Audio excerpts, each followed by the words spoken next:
We have with us Brianna Wettlaufer, who is CEO and co-founder of Stocksy United Cooperative, which is an artist-owned, multi-stakeholder cooperative in Victoria, BC. Brianna started Stocksy in 2012, and she will talk to us a bit about their growing pains and joys. Welcome, Brianna.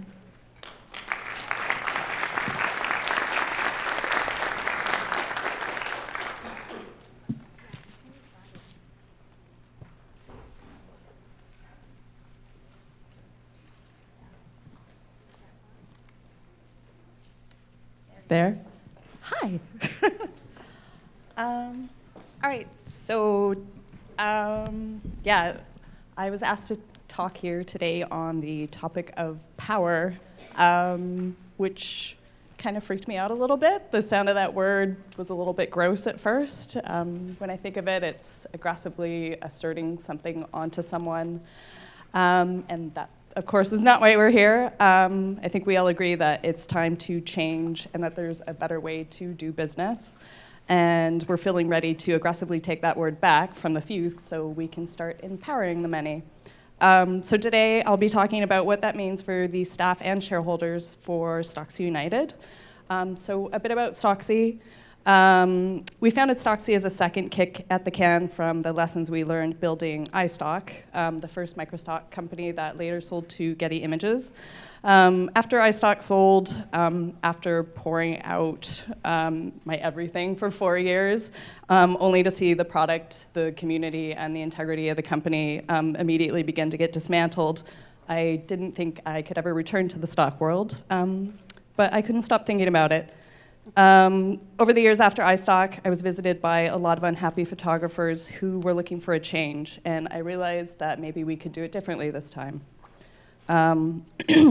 We could start a stock agency that entered the market with a model that ensured artists were treated fairly and ethically, where every voice would be represented, and where we could fall in love with photography again as a community.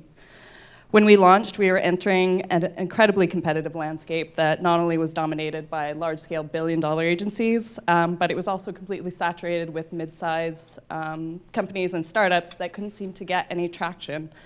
But we didn't let that discourage us, but it did mean we had a lot to prove coming into the market as a startup. We only took an initial shareholder loan of $800,000 and no venture capital.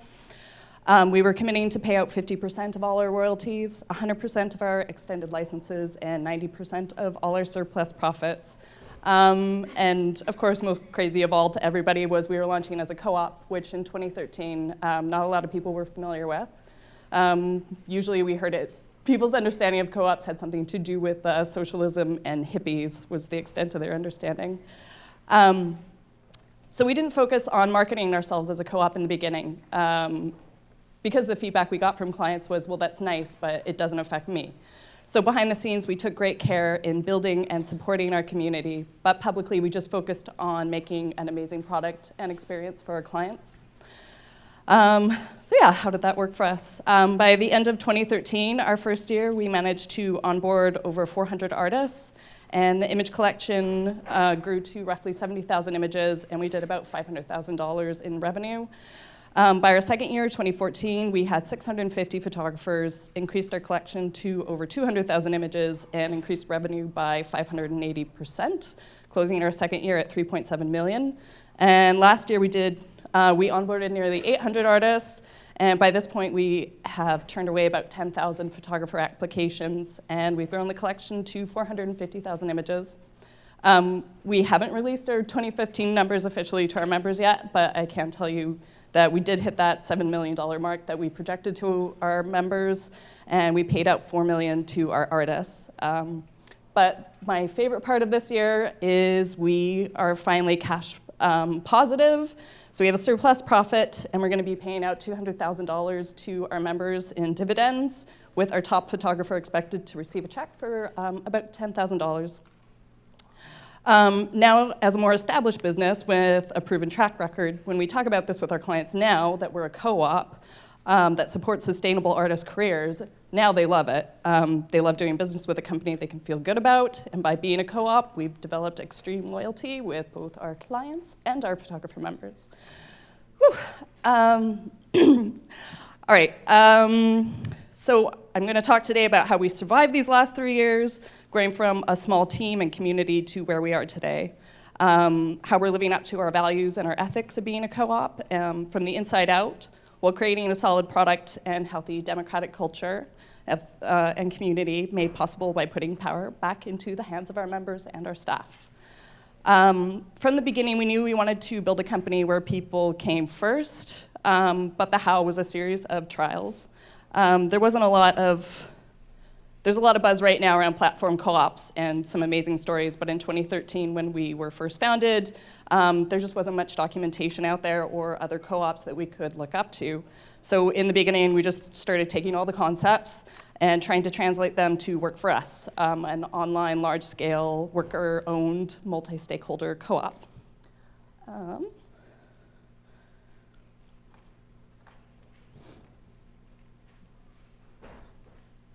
There you go. So let's see.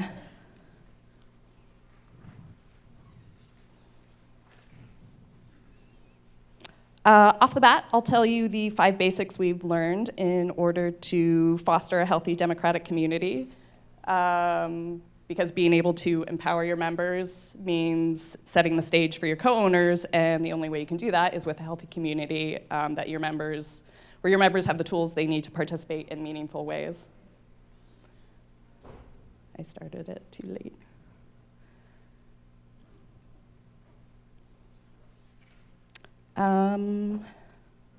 All right, so 1, pay people fairly. While the co-op model often first instills feel-good values, the reason alone won't drive people to become members and participate in building the product. The vision of your company will need to focus on how it will financially benefit your members with an aggressive agenda in achieving reasonable or full-time incomes. And this is because most worker co-ops are a reaction to an exploitation or undervaluation of the services and products that people provide. So setting the stage with fair financial distribution will instill trust and loyalty with your members. 2, you shouldn't be afraid to set a high bar, and I say this because I've also found a lot of people think that setting the bar too high will scare people away. Or the other thing we heard is that it will make your product too boutique. And in our day and age of high saturation of products and services, creating a product that your members can feel proud of will reinforce their reason to participate, grow their skills, and create a community of like-minded individuals that can intelligently collaborate on moving the company forward. 3 tools. When launching your co-op, expect to start with tools that might be a little crude, and that's okay. How you develop the technology behind your company should be a series of incremental improvements informed by how your members react to the tools you provide them. You don't want to lose a bunch of time over developing back-end features that will slow down rolling out public-facing projects that will improve your product. So you have to maintain a balance. And as your community evolves, tackle improvements as you reach critical thresholds in order for the technology to scale with you. 4, be transparent. At the core of co-op values is achieving transparency with your members. As you launch your business, this can pose some challenges. Often trying to tell your members what you're doing can take as much time as actually doing it. But it's important that you're clear with your membership about what your team is doing and the capacity in which you're able to execute those deliverables as part of your roadmap. If your scheduling goes off the rails, tell your members and then explain why and what you intend to do about it. If a partnership or promotion doesn't live up to expectations, tell them along with how you intend to prove it for the future. If a feature rolls out with bugs, own it, fix it. And if revenue isn't what you projected, you need to show them and back it up with the business intelligence to help everyone understand and participate in ensuring it won't happen again. Lastly, to just be yourself. As a modern platform co-op, create a company that people can love and make doing business part of the fun and passion behind your product. Express yourself, don't just transmit information. Don't settle for boring text-heavy reports that are hard for people to digest or understand. Translate what the accountants and lawyers have to say so that everyone can get it. Take the time to dig into analytics and then graphically demonstrate what's important with infographics, which are going to be your friend. and show your members the exciting numbers that reinforce that their efforts are paying off and that they should continue their commitment with you. So yeah, how do we come up with these kind of obvious things? It was by making a lot of mistakes, so we'll dig into that. So the first is vision. In order to begin building the foundations of trust with your members, step one, founding your co-op, is bringing your membership together under a united vision. As you grow your membership, the potential for diverse and conflicting interpretations of what that vision is will also grow. So it's important to establish a common understanding between you and your membership as soon as possible. In the very beginning, Stocksy's creative vision for the collection wasn't universally accepted. And by that, people thought we were a little nuts, coming back to setting the bar too high. There were amazing things happening in photography back then, and beautiful photos were becoming more accessible, and people's tastes were becoming more sophisticated, but this wasn't being represented anywhere in stock when we first founded. So off the bat, we ruffled a lot of feathers by turning away photographers' back catalogs of stock photos because they didn't fit with our creative vision. And as a co-op, this introduced our first struggle because we onboarded members who wanted us to change our vision because they weren't in agreement with it. Many of our members were coming from stock agencies where they had been taken advantage of. They'd been exploited, pushed around. They didn't have their best interest in mind. They were focused more on making their investors happy than supporting the people that were providing the product. And you may face this as well. They stated their opinions really aggressively in the beginning, and would become angry with us or anyone from headquarters if they participated in our forums. And that's because they felt we were bringing a biased agenda and blocking the conversation. We were working hard to try and create a better future for photographer careers, only to end up fighting about what the product was. We felt that the vision we had given our members was clear about our goals, and that changing it would be changing the core of our company. But we felt really lost how to say this to our members without sounding defensive. In our first year, the board rejected a resolution to accept generic stock photos, and we told our members that resolution was not in the best interest of the co-op. So this was a failure of democracy on our part, as well as we didn't have the adequate processes in place yet, having only been in business for 6 months. We didn't have that deep enough conversation with our community of what the best photos intangibly meant and why it was a professional decision to help our product succeed. So we did our best to do everything we could to mentor our community through monthly creative briefs, one-on-one training, education, an editor team that was focused on maintaining close relationships with our members. And by 2014, the membership collectively understood and supported the vision, and we did indeed raise the bar, and we've become notorious for the quality of our curations. Okay, education. As leaders behind your co-op, it's your job to teach your members how to be thought leaders with you. Part of giving back power is giving people the advanced skills to become leaders. Educating your members is something that needs to be a constant investment. As more of your members acquire the understanding they need, then they'll be able to act as mentors to other people in your community.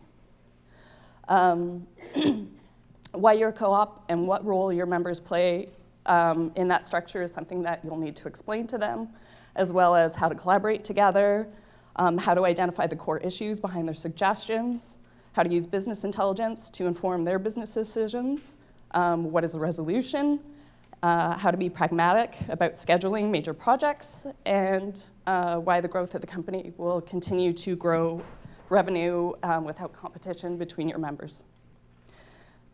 Coming back to tools, empowering your members means giving them the tools they need to constantly be engaged and contribute. In our first year, the tools we provided kind of sucked. In each of the last 3 years, we've taken a couple months leading up to our AGM to improve this process.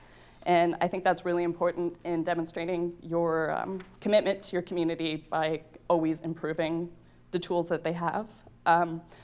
In 2013, we had an internal blog, a forum, and accepted resolutions by email. And then we presented them live in GoToWebinar, and our first year was a total mess. Year 2, we introduced our co-op portal, and this is our most recent version. This includes automated tools for submitting resolutions. And we introduced 3 categories of resolutions because majority of our resolutions were being rejected by nonpartisan facilitators because they weren't technically resolutions. So what we found we were getting were site suggestions. So we let people submit this through the resolution process, but it doesn't require a vote, but it does go into our roadmap, which we share with our members. The other one is a resolution for discussion. This goes to vote to confirm that it's a topic that needs to be explored, and so that we can explore to figure out what the core issue is and then determine possible solutions as a community.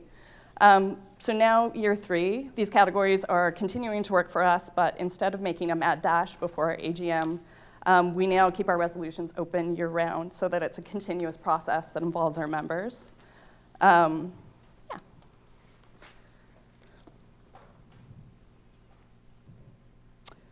Engagement. Last up on the topic of empowering your members is doing the things that maintain engagement with them to keep them intimately involved with your business.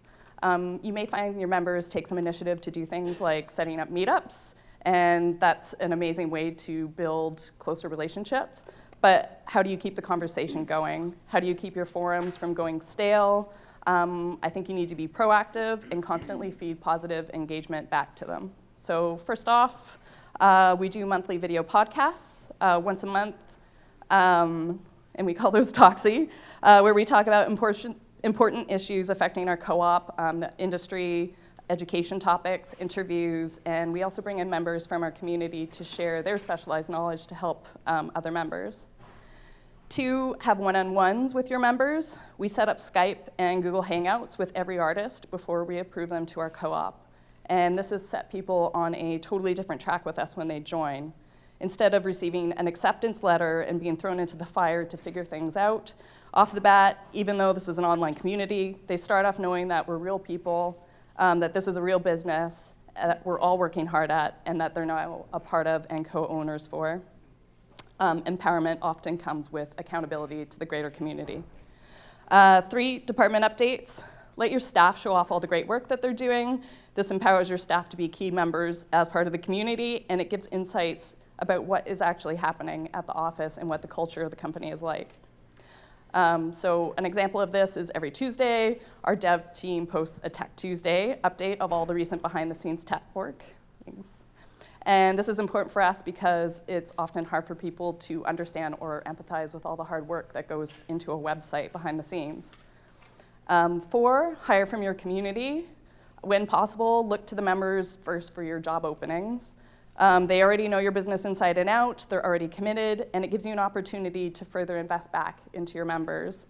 As co-owners, no matter what their position is, they'll bring an enthusiasm and a collaborative spirit. The co-op model is a chance to love what you do and the people that you work with.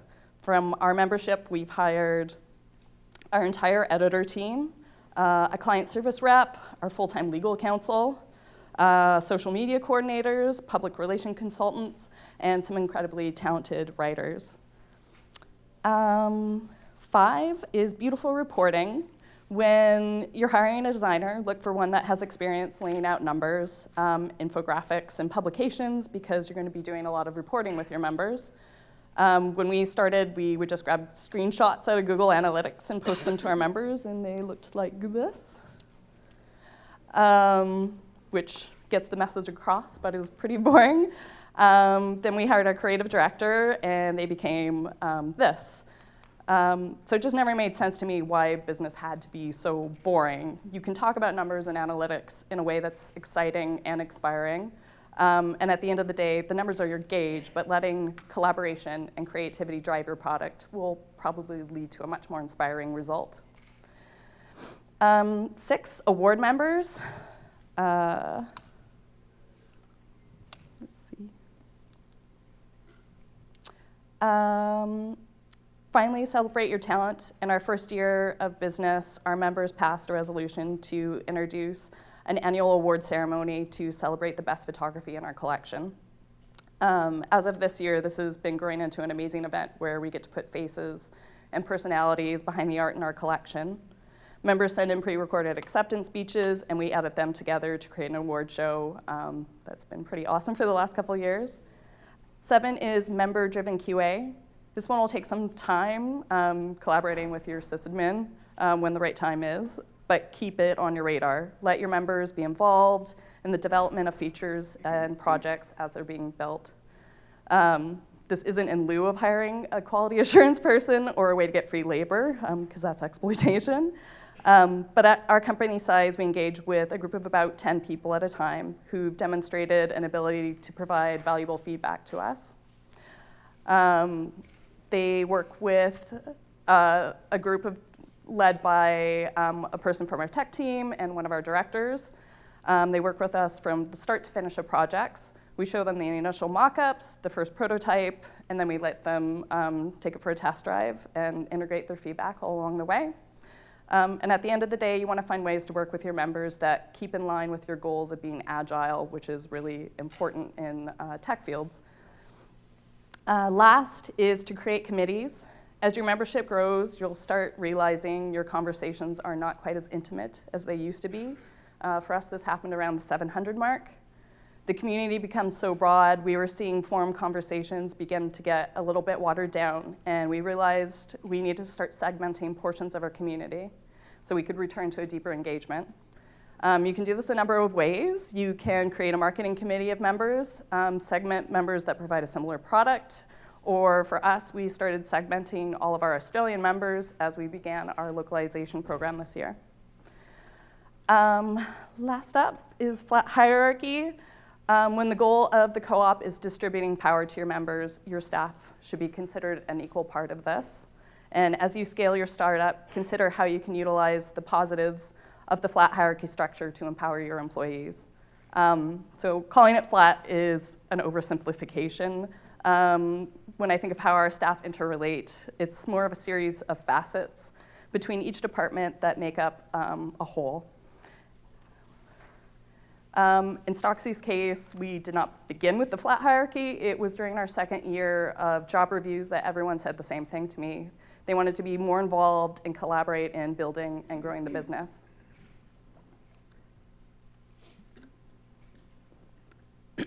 And this was a huge eye-opener, or a giant blind spot. We had poured all our energy into our artists and the co-op community, but we neglected the incredible people that made it all happen.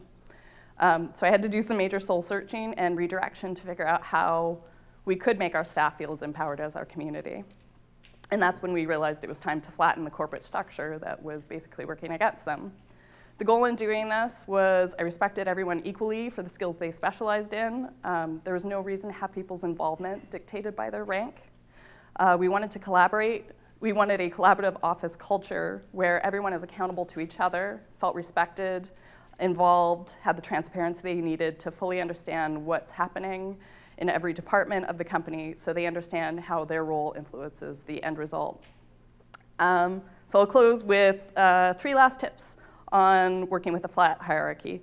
One is to break down departments by facets. So as I mentioned, treat departments as collective pieces that make up a bigger whole. And here's an example of what I mean. This is our client relations department. Of about 5 staff. When you work with collaborative environments, especially as a startup, there tends to be a lot of overlap. So the goal with listing out these facets is identifying the processes that need to be done that make up the whole of the department. So the circle isn't just what people need to do, it's the workflow it cycles through. And this creates a visual representation of the department for the team to understand how their role works within the bigger picture. And it also shows the boundaries between each person, making their job feel more, sorry, I'll start over. It also shows the boundaries between each person without making one job feel more valuable than the other.